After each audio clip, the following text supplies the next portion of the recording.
Hey, what's up? And thanks for checking out RIFC Nation. What started as a Facebook group has quickly emerged to regular social media content to this short recording, and I'm excited to see where it's going to take me next. My name's Matt, and I'm a season ticket holder in Section 21 and a member of the Defiance, a former Rhode Island high school soccer coach, founder of Rhode Island Spurs, and former Tottenham Hotspur podcast host. I've been a fan of the game for a while and have always really enjoyed creating content and connecting with fans. Before I dive into some quick thoughts on RIFC's performance in the final preseason friendly versus Providence College, I'll start with the match day experience as a whole. I arrived in the lots at Bryant about around 5:50 p.m., a full hour and 40 minutes or so ahead of kickoff.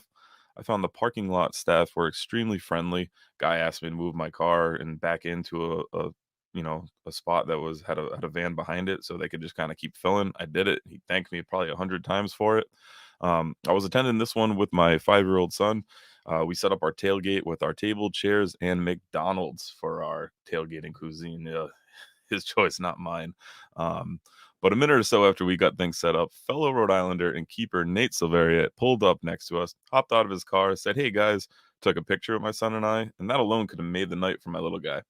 Another minute or so, a car of four more players pulled up, and Albert Chico Dequa went right up to my son, said hi, put his arm around him. How's it going? We took a picture with the whole group.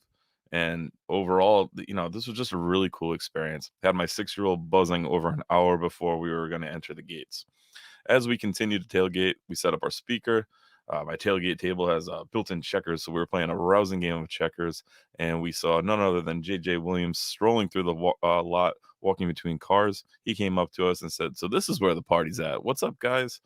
Stayed, talked with us for a few minutes, and again took a picture with my son and I. I love seeing this interaction with the players and the fans.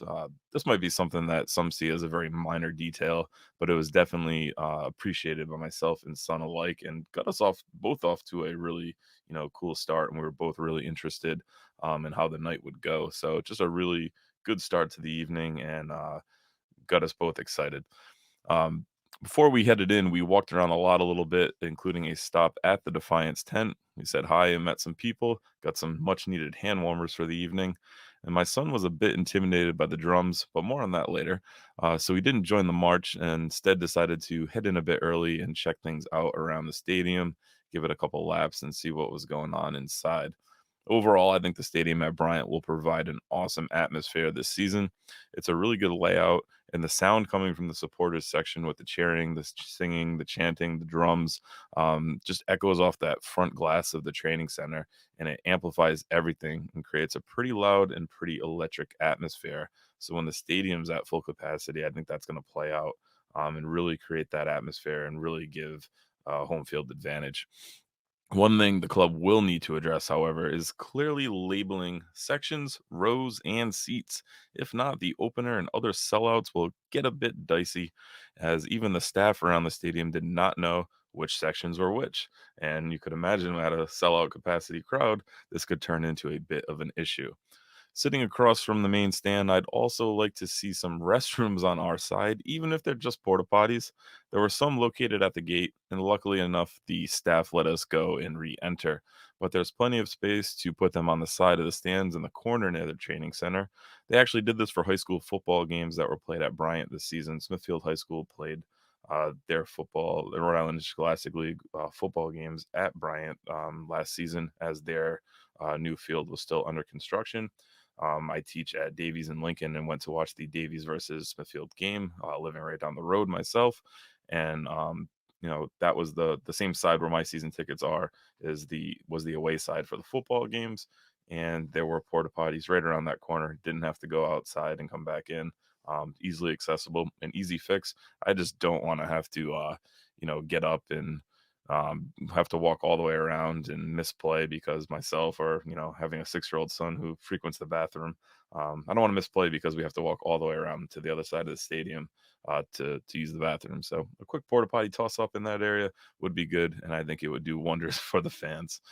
We got settled in our seats or in or around our seats. Our best guess at where our actual seats would be a few minutes prior to the Defiance beginning their march into the stadium. And I have to give a big shout out to Irvin and the Defiance. This was really cool. It was really well done. It instantly brought an atmosphere into the stadium, and that was kept up throughout the entire match. Big thank you to whoever handed my son a flag. Little guy who didn't want to join the march because the drums were too loud, stood, danced, and waved that flag to the beat of those very drums for the entire game. It was great to see him kind of get in on the supporter atmosphere as well. As far as the match itself, it was pretty clear from the opening whistle Providence College was here to park the bus. They settled into a low block and let RIFC keep possession with 10 to 12 Friars behind the ball at all times. This made for a pretty tight affair throughout this one, and with the likes of JJ Williams and Prince Sadie not in the lineup, this made the recipe for chances few and far between. One side effect of this low block was how far up the pitch Koke Vegas got to play. He played the role of sweeper keeper, spending much of the match in or around the midfield circle. There were a few occasions I thought PC should have given it a go from distance and at least send him sprinting back towards his line. And there was even one occasion where RIFC had to give the old tactical foul and grab somebody as they, turned and saw Vegas way up his line and pick up a yellow card. But it'll be interesting to see, how he plays and where his line is in more open games. Also worth noting, it was Koke Vegas, RIFC's first signing, who wore the armband in this friendly. I know there are quite a few people in the Defiance Discord server who were unhappy with defender Karifa Yao, who seemed a bit indecisive at times in the back, but I think he'll be fine. He's a big, strong, physical presence. I think it's just kind of still getting used to playing with this new group of players. I think he'll be all right. Not too early to hit the panic button on there. That line, you know, I think the line that they played did have a little bit to do with it. It was just so high all night long because of the way PC was playing. He did misplace a few passes, but I think he recycled the ball well and got it back to the midfielders in good spots. And it's something, he can improve on. And the decision making, like I said, playing with these new players and getting familiar with players will only get better as things go on. One thing I did notice about him was though he never looked right. I was sitting right of the Friars goal for the first half, and right wing back Steven Turnbull was hugging the sideline right near my seats and was visibly frustrated on numerous occasions because Yao wouldn't even look his way, let alone send a pass down the right flank. I did like what I saw from Turnbull on his limited touches. He brought down some long balls very nicely and always seemed to send the ball into the box into a dangerous area. Another positive for me was the play of midfielder Clay Holstead. He was the focal point in the midfield, strong on the ball. I thought he was a driving force behind RIFC play. I'm excited what he can do throughout this season. It did seem the game plan was to get the ball centrally and then out wide to a wing back and look in for a cross. I would have liked to have seen a little bit more directness. Chico is a big, strong dude. Put the ball in the air, let him fight for it, let him bring it down, let him turn, and let people run off of him rather than trying to hoof in half chances. I think these chances and attacking play will only get better when JJ and Prince enter back into the fold. One attacking spark, however, was Noah Fuson, who scored the opener in first half stoppage time and also had another shot rattle the crossbar. That one was a rocket that just missed. I really liked his energy throughout this one. He pressed high, he pressed hard, he's fast, and I think he can, make a very big impact on this team. If anyone was going to score a second goal to help put it away, why not Kevin Vang, the man of the evening? What a special night for the Rhode Island kid and Friar alum. He made it 2-0 in the 84th minute, from being honored before the game to scoring in the first match in front of local fans. It will be a night he will remember forever. There were plenty of positives to take away from this one, as well as plenty of areas that need to improve. But overall, I like what I saw from the squad. I like the direction of the squad, and I think we're going to be in for a very entertaining season. Another nice touch by the club was opening up for autographs after this one. Just another way for fans to connect with this team, for fans to get to know this team. My son and I was a little late, and he had basketball early this morning, so we didn't hang around for that one. Wish we could have, but really think it was a cool option to have offered for everyone. Um, this was essentially a dry run for the stadium staff and match day operations. And, like the team on the pitch, there were a few kinks to iron out, as well as plenty of positives. Overall, just a very enjoyable night out, and it has me really looking forward to the USL Championship season. I think it's good for families, for kids, for supporters alike. Just a good atmosphere, very positive vibes, and like I said, just really looking forward to this season. I've also used this recording as a dry run. I'd love to hear your feedback on it. Both good and constructive. I can take it all. It's fine. My plan is to do more of a match analysis style recording after the home opener and see where it goes from there. So please get in touch with me via the socials and let me know what you've thought and what else you would like to hear.